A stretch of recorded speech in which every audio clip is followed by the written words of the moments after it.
Kentucky could soon become the latest state to ban conversion therapy. Thank you so much for joining us tonight. I'm Craig McKee. And I'm Tanya O'Rourke. Cincinnati banned the controversial practice designed to turn gay people straight back in 2015. It has been widely criticized by health experts for years, but neither Ohio nor Indiana nor Kentucky have statewide laws against it. 9 on your side's Kristen spoke with a local man who is sharing the long-term effects that conversion therapy had on his life. Kristen. Well, guys, there are currently 2 bills, one moving through the state House, one moving through the state Senate, both designed to outlaw conversion therapy in the Commonwealth. The man you're about to meet says a new state law could save lives and believes Ohio and Indiana should follow suit.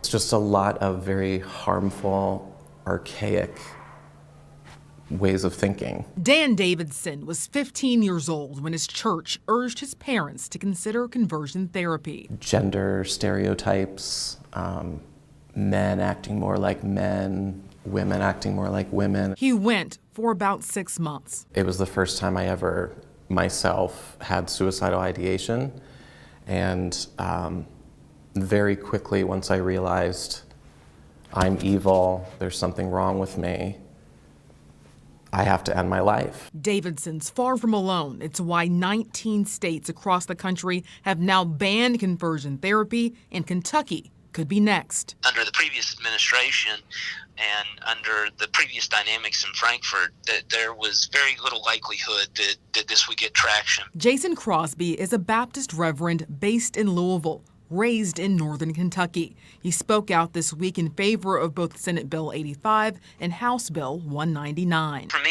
it's not a calculated move. It's really a common sense approach and something that's reasonable to do. Today, Davidson is at peace with his identity and works directly with LGBTQ youth to help them better understand their own. It's a struggle. One of the biggest things is definitely being able to realize that my own experience is valuable for other people that are going through this as well. The American Psychiatric Association, the American Psychological Association, and the American Academy of Pediatrics have all denounced the practice. Kristen Swilley, 9 on your side.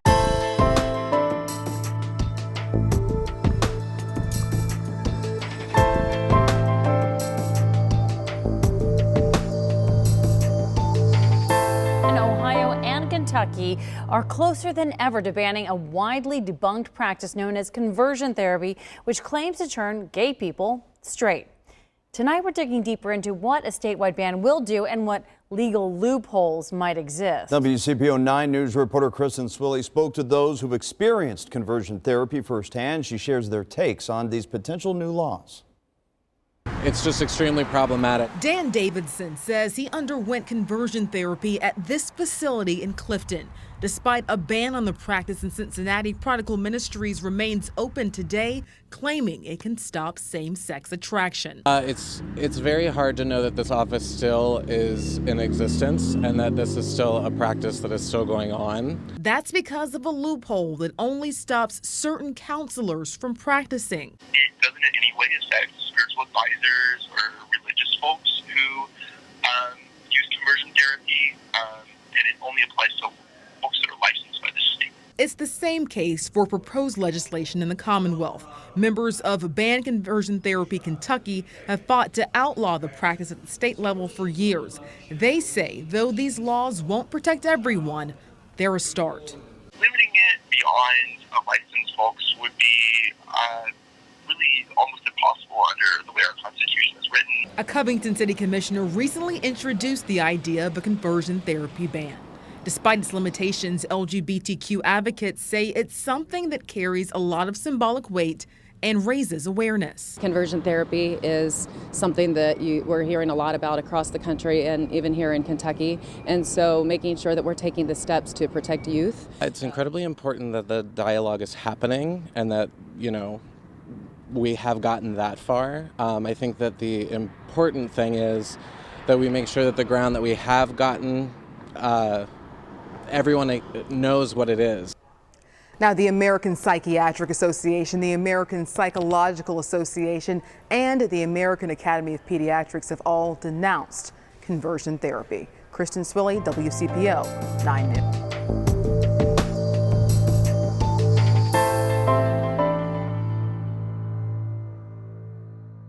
local counselor is under fire from the city of Cincinnati, accused of practicing conversion therapy on minors.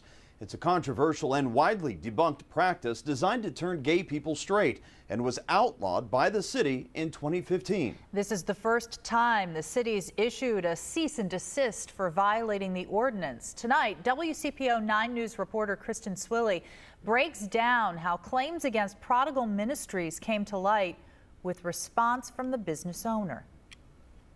Prodigal Ministries Executive Director Jerry Armelli denies the accusation. His website says he helps adults who want to rid themselves of same-sex attraction and does not do that work with minors. But the city found enough evidence to send him a letter to cease and desist. And Dan Davidson said he underwent harmful conversion therapy years ago.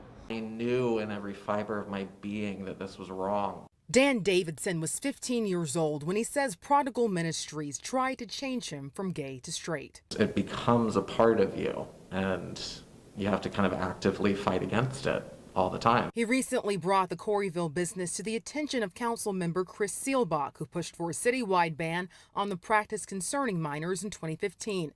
Seelbach himself experienced conversion therapy as a teenager. So I immediately reached out to our solicitor and said, this is a clear violation. He's advertising conversion therapy. And so we started that process, which led to a cease and desist letter that he could either sign or he could ask for a hearing. And he indeed signed it and sent it back and has taken the advertisement down from the website. In a statement to WCPO 9, Armelli says in part, we counter the harmful claims that no one can change with stories of transformation. But that is not to say that we are in the business of turning people from gay to straight. Adding, people can experience transformation, including their sexuality. Right now, it's just been able to take over and pretend to be something that it's not.